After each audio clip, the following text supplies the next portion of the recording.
Hello dear students, कैसे हैं आप सब। आज मैं आपके लिए जो टॉपिक लेके आई हूँ वो सेल चैप्टर का मोस्ट ऑफ दी, या हम ये कह सकते हैं कि सबसे इम्पॉर्टेंट टॉपिक है, जो कि है द माइटोकॉन्ड्रियन। तो डियर गाइस, अगर आप हमारे चैनल पे नए हैं या आपने अभी तक हमारा चैनल सब्सक्राइब नहीं किया है तो प्लीज़ हमारा channel doctor Neelu Mishra the bio pro plus को प्लीज़ लाइक करिए, सब्सक्राइब करिए और शेयर करिए। सब्सक्राइब करने से क्या होगा, जैसे ही आप हमारे चैनल को सब्सक्राइब करेंगे, जब भी मैं कोई नया वीडियो डालूंगी तो उसका नोटिफिकेशन सबसे पहले आपके पास मिल जाएगा। और जैसा कि स्टूडेंट्स आप जानते हैं कि मैं जो भी टॉपिक बना रही हूँ एनसीईआरटी बेस्ड है, यानी सारा कुछ आपके सिलेबस का है, पर्टिकुलरली 11th-12th के लिए। तो प्लीज़ आप लोग हमारे चैनल को ज़्यादा से ज़्यादा लाइक, सब्सक्राइब और शेयर करिए और अपने फ्रेंड्स को भी फॉरवर्ड करिए, ताकि वो भी हमारे इस चैनल का फ़ायदा उठा सके और अपनी तैयारी अच्छे से कर सकें। तो डियर स्टूडेंट्स, चलिए मैं अब शुरू करती हूँ अपना टॉपिक। हमारा टॉपिक है माइटोकॉन्ड्रियन। फर्स्ट ऑफ ऑल आपको ये जानना है कि माइटोकॉन्ड्रिया क्या होते हैं। माइटोकॉन्ड्रिया एक्चुअली एक डबल मेम्ब्रेन बाउंड स्ट्रक्चर है जो कि यूकैरियोट्स में पाए जाते हैं। इसके पिछले टॉपिक में मैंने आपको बताया था कि जो भी प्रोकैरियोट्स होते हैं उसमें ऐसे सेल ऑर्गेनेल्स पाए जाते हैं जिनके चारों ओर कोई भी मेम्ब्रेन नहीं होती है। तो माइटोकॉन्ड्रिया के चारों ओर क्योंकि डबल मेम्ब्रेन है, यानी कि माइटोकॉन्ड्रिया कहाँ पाए जाएंगे, सिंपल है, यूकैरियोट्स में। सेकंड थिंग क्या है, जो भी माइटोकॉन्ड्रिया है, एक चीज़ आपको बहुत ध्यान से समझनी है कि माइटोकॉन्ड्रिया, अगर सिंगल माइटोकॉन्ड्रिया की बात करें तो हम उसको कहेंगे माइटोकॉन्ड्रियन। लेकिन अगर यहीं हमारे बहुत सारे माइटोकॉन्ड्रिया प्लूरल वर्ड यूज करें तो हम उसे कहेंगे माइटोकॉन्ड्रिया। फिर हम वहां पे उसको माइटोकॉन्ड्रियन ना कह के हम कहते हैं माइटोकॉन्ड्रिया। तो चलिए सबसे पहले हम आपको बताते हैं कि माइटोकॉन्ड्रिया को डिस्कवर्ड किसने किया था। फर्स्ट ऑफ ऑल, जब भी कोई सेल ऑर्गेनेल या कोई भी टॉपिक लिखने के लिए आता है, अगर आपको उसका डिस्कवरर पता है तो आपके एग्जाम में पूछा गया हो या नहीं, आपको फर्स्ट ऑफ ऑल लिखना होता है कि उसको डिस्कवर्ड किसने किया। तो माइटोकॉन्ड्रिया की अगर डिस्कवर की बात करें तो माइटोकॉन्ड्रिया को प्लांट्स में सबसे पहले डिस्कवर किया था अल्बर्ट वॉन कोलिकर ने 1857 में। सबसे इंपॉर्टेंट पॉइंट यही है, एक्चुअली माइटोकॉन्ड्रिया को प्लांट्स में, एनिमल्स में अलग अलग साइंटिस्ट ने डिस्कवर किया है और माइटोकॉन्ड्रिया नाम किसी और ने दिया। तो अगर आपको तीनों चीज़ें पता है तो आप तीनों लिखेंगे, अगर आपको तीनों नहीं पता है तो सिंपली आप लिखेंगे कि mitochondria were discovered by Kolliker in 1857। Short में कोलिकर कर सकते हैं, पूरा नाम अगर आप याद रख सकते हैं तो अल्बर्ट वॉन कोलिकर भी हम कह सकते हैं। सेकंड क्या है कि एनिमल सेल में माइटोकॉन्ड्रिया की खोज किसने करी थी, रिचर्ड अल्टमान ने करी थी। और रिचर्ड अल्टमान जो थे, इन्होंने माइटोकॉन्ड्रिया को माइटोकॉन्ड्रिया नाम ना देके इन्होंने इसे क्या बोला, बायोब्लास्ट। थर्ड, कई बार आपके पास क्वेश्चन भी आता है कि describe the complete structure of bioblast, तो आप कंफ्यूज मत होइएगा कि बायोब्लास्ट क्या होता है। बायोब्लास्ट मीन्स माइटोकॉन्ड्रिया। थर्ड फिर क्या है कि जो नेम माइटोकॉन्ड्रिया किसने दिया, इन्होंने डिस्कवर किया। तो माइटोकॉन्ड्रिया जो नेम है वो दिया गया था कार्ल वेंडा, यानी सी वेंडा ने 1898 में दिया था। तो सिंपल आपको याद रखना है कि माइटोकॉन्ड्रिया कोलिकर ने डिस्कवर किया था और सी वेंडा ने इनका नाम दिया था, कार्ल वेंडा ने। ये तो हो गई इनकी डिस्कवरी की बात। अब हम बात करते हैं कि माइटोकॉन्ड्रिया किस साइज के होते हैं। तो माइटोकॉन्ड्रिया की अगर आपको साइज याद है तो आप लिखेंगे सिंपल, साइज क्या होता है, जो माइटोकॉन्ड्रिया का डायोमीटर होता है वो कितना होता है, 0.2 to 1 माइक्रोमीटर होता है। जबकि जो माइटोकॉन्ड्रिया की लेंथ होती है वो कितनी होती है, 1 to 4.1 माइक्रोमीटर होती है। यानी ये भी आपको याद रखना है। ये वेरी इंपॉर्टेंट क्वेश्चन है, ये आपके सिर्फ बोर्ड एग्जाम में तो आते हैं, इसके अलावा नीट में भी ये क्वेश्चन बहुत पूछे जाते हैं। थर्ड क्या है, माइटोकॉन्ड्रिया का शेप कैसा होता है, यानी किस आकार के होते हैं। तो माइटोकॉन्ड्रिया डिफरेंट शेप के होते हैं, जैसे आप कह सकते हैं रॉड शेप होते हैं, वेसाइकल शेप होते हैं, शॉसर यानी प्लेट टसरी शेप होते हैं।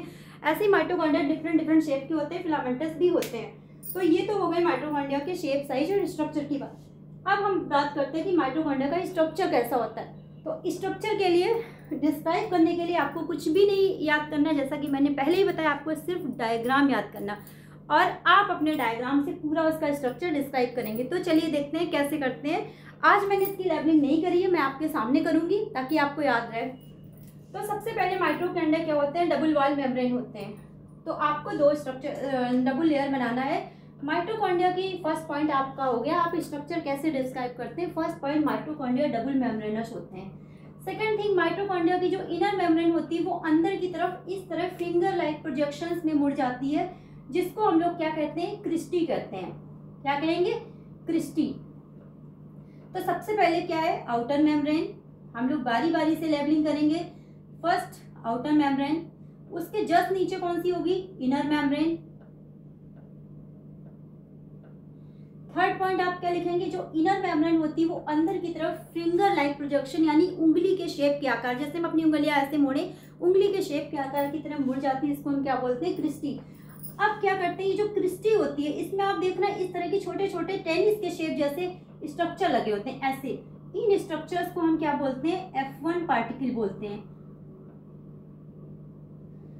और ये जो F1 पार्टिकल होते हैं, मैंने क्या बोला, साथ में ही आप उसका वर्क भी लिख सकते हो। तो F1 पार्टिकल में क्या होता है, ETC यानी इलेक्ट्रॉन ट्रांसपोर्ट सिस्टम कंप्लीट होता है। तो अगर आपको पता है तो आप लिख सकते हैं कि जो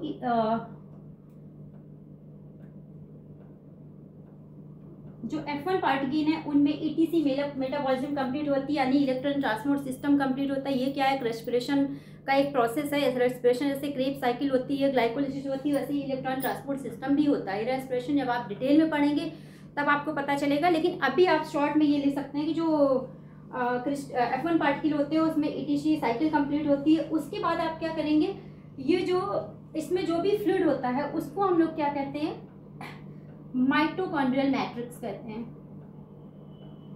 यानी कि माइटोकॉन्ड्रिया के अंदर जो भी फ्लूइड पाया जाएगा वो क्या कहलाएगा, माइटोकॉन्ड्रियल मैट्रिक्स। उसके बाद हम क्या करेंगे, इसमें क्या होता है, DNA भी पाया जाता है, यानी कि DNA होता है माइटोकॉन्ड्रिया का जो DNA होता है उसे वो सर्कुलर DNA होता है, उसको माइटोकॉन्ड्रियल DNA भी कहते हैं, या सिंपल आप DNA भी लिख सकते हैं। उसके अलावा इसमें कुछ लिपिड्स पार्टिकल भी पाए जाते हैं, यानी आप इसमें लिपिड मेंशन करेंगे। देन इसमें राइबोसोम पाए जाते हैं। मैंने आपको पहले भी डिस्क्राइब किया है कि जो राइबोसोम होते हैं वो दो तरह के होते हैं, 70S एंड 80S। तो जो 80S राइबोसोम होते हैं वो सिर्फ यूकैरियोट्स में होते हैं। उसके अलावा कोई भी सेल ऑर्गेनेल हो, कोई भी प्रोकैरियोट्स हो, उसमें जो भी राइबोसोम होगा वो कौन सा होगा, 70S। तो आप राइबोसोम के साथ में ही ब्रैकेट में लिखेंगे कि 70S राइबोसोम होता है। देन इसके अलावा माइटोकॉन्ड्रिया में कुछ RNA भी पाए जाते हैं, यानी RNA आप मेंशन करेंगे। तो ये देखिए स्टूडेंट्स, हमारा माइटोकॉन्ड्रिया का स्ट्रक्चर ड्रा भी हो गया और साथ साथ हमने उसका डिस्क्रिप्शन भी पढ़ा। तो यानी आप सिर्फ स्ट्रक्चर ड्रॉ करेंगे और उसकी जो लेबलिंग करेंगे वही आपका क्या हो गया, डिस्क्रिप्शन हो गया। अब एक बहुत ही इंपॉर्टेंट पॉइंट है जो शायद आपको नहीं बताया जाता होगा, लेकिन उसका बहुत फर्क पड़ता है मार्क्स पे। वो ये है कि जब भी आप बायो में कोई भी डायग्राम ड्रॉ करें, कोई भी, तो उसका जो भी मेन नाम है वो आप हमेशा नीचे मेंशन करेंगे। ऊपर तो आप लिखेंगे, जैसे आपका क्वेश्चन आया कि describe the structure of mitochondria, what is the mitochondria, तो आप ऊपर तो माइटोकॉन्ड्रिया लिखेंगे, फिर बारी बारी से उसका डिस्क्रिप्शन लिखेंगे, डिस्कवर्ड बाय, शेप, साइज जो भी है। लेकिन जब भी आप स्ट्रक्चर ड्रॉ करेंगे तो आप उसमें नीचे जरूर लिखेंगे स्ट्रक्चर ऑफ अ माइटोकॉन्ड्रिया। ये बायो में किसी भी डायग्राम को मेंशन करने का सबसे सही तरीका है, तो आपको ये लिखना ही लिखना है।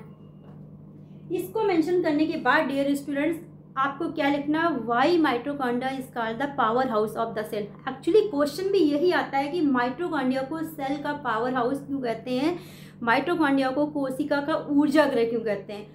तो क्यों कहते हैं, क्योंकि जो माइटोकॉन्ड्रिया है इसमें जो माइटोकॉन्ड्रियल मैट्रिक्स है, एक्चुअली इसमें क्या होता है, क्रेब साइकिल होती है। क्रेब साइकिल क्या होती है, ये भी एक रेस्पिरेशन का प्रोसेस है, यानी कि माइटोकॉन्ड्रिया में दो रेस्पिरेशन के प्रोसेस कंप्लीट होते हैं। जो ETC यानी मेटाबॉलिज्म है वो F1 पार्टिकल में होती है, और जो अंदर फ्लूइड है यानी माइटोकॉन्ड्रियल मैट्रिक्स उस फ्लूइड को कहते हैं, उसमें क्रेब साइकिल होती है। तो माइटोकॉन्ड्रिया को क्यों कहते हैं पावर हाउस, हमारा जो रेस्पिरेशन होता है, यानी जो भी हम फूड लेते हैं वो रेस्पिरेशन के माध्यम से बर्न होता है। उस बर्न होने के बाद जो एनर्जी मिलती है, उस एनर्जी से ही हमारी बॉडी के सारे फंक्शन कंप्लीट होते हैं। आप देखिए, आप फूड नहीं खाते हैं, फास्ट करते हैं, तो आपको वीकनेस लगती है, क्यों, क्योंकि आपका प्रोसेस धीमा हो रहा है, आपको एनर्जी नहीं मिल रही है। तो सिमिलरली क्या होता है, जो भी हम फूड ले रहे हैं उस फूड की जो भी बर्निंग हो रही है, जो भी एनर्जी रिलीज हो रही है, वो कौन क्रिएट कर रहा है, माइटोकॉन्ड्रिया। क्यों, माइटोकॉन्ड्रिया में जो F1 पार्टिकल है उसमें जो भी ये ETC मेटाबॉलिज्म हो रही है, जो भी आपका मैट्रिक्स है उसमें जो क्रेब साइकिल हो रही है, इस रेस्पिरेशन के दौरान जो एनर्जी निकल रही है, उस एनर्जी से जो हमारी पूरी बॉडी काम कर रही है, जैसे हम देख पा रहे हैं, बोल पा रहे हैं, चल पा रहे हैं, डाइजेशन हो रहा है, ऑल द प्रोसेसेस जो भी हो रहे हैं वो उस एनर्जी से हो रहे हैं जो हमें फूड के लेने के बाद मिलती है। और वो जो एनर्जी रिलीज होती है वो किस फॉर्म में रिलीज होती है, ATP के फॉर्म में, यानी कि ATP के फॉर्म में वो एनर्जी रिलीज हो रही है। इसीलिए, क्योंकि ये क्या होते हैं, एनर्जी कॉइन्स एनर्जी होते हैं, तो ATP को रिलीज करने का काम माइटोकॉन्ड्रिया कर रहा है। इसीलिए हम इसको बोलते हैं माइटोकॉन्ड्रिया हमारी बॉडी का, सेल का क्या है, पावर हाउस है, क्योंकि माइटोकॉन्ड्रिया एनर्जी को रिलीज कर रहा है। तो डियर स्टूडेंट्स, ये क्वेश्चन बहुत इंपॉर्टेंट है, बहुत बार आता है कि माइटोकॉन्ड्रिया को सेल का पावर हाउस क्यों कहते हैं। तो सिंपल सा है कि माइटोकॉन्ड्रियल मैट्रिक्स यानी फ्लूइड में क्या होती है, क्रेब्स साइकिल होती है, उसके F1 पार्टिकल में ETC साइकिल होती है, और इस साइकिल में जो ATP रिलीज होते हैं एनर्जी के फॉर्म में, तो इसीलिए इसे सेल का पावर हाउस कहते हो, क्योंकि माइटोकॉन्ड्रिया एनर्जी को रिलीज कर रहा है। तो ये आपका सबसे इंपॉर्टेंट क्वेश्चन है, और आप कोई भी क्वेश्चन पेपर पुराने उठा के देख लीजिए, 2, 4, 10 साल के, आपको ये क्वेश्चन रिपीट बाय रिपीट बहुत बार पूछा हुआ मिलेगा। और आप कोई भी कॉम्पिटिटिव एग्जाम का पेपर उठा के देखेंगे, उसमें भी ये क्वेश्चन बहुत बार पूछा जाता है। तो मैं उम्मीद करती हूँ कि आपको आज का टॉपिक पूरा समझ में आया होगा, क्लियर हो गया होगा। फिर भी अगर आपको कोई भी इसमें डाउट है या कोई भी पॉइंट्स हैं जो आपको क्लियर नहीं हो रहे हैं, तो डोंट वरी, आपको बिल्कुल हेजिटेट करने की ज़रूरत नहीं है। आप हमें हमारे कमेंट बॉक्स में कमेंट करके हमें पूछ सकते हैं, मैं आपको उस क्वेरी का जवाब दूंगी। और फिर से अगेन एंड अगेन आपसे रिक्वेस्ट है, प्लीज़ मेरे चैनल को ज़्यादा से ज़्यादा लाइक, सब्सक्राइब एंड शेयर करिए, इससे मुझे मोटिवेशन भी मिलेगा। तो मैं आपके लिए वैसे ही वीडियो बनाऊँगी। और इसके साथ ही साथ जैसे ही आप सब्सक्राइब करेंगे, राइट साइड में जो बेल बटन दिख रही है आपको, बेल आइकन रेड कलर का, वहाँ पे पुश करके आप चैनल को सब्सक्राइब करें। इससे क्या है, जो भी हमारा नया वीडियो आएगा उसका नोटिफिकेशन सबसे पहले आपके पास आ जाएगा, तो आप पढ़ने के लिए रेडी हो जाएंगे। तो चलिए आज इसी के साथ हम ये क्लास ख़त्म करते हैं। Thank you, bye.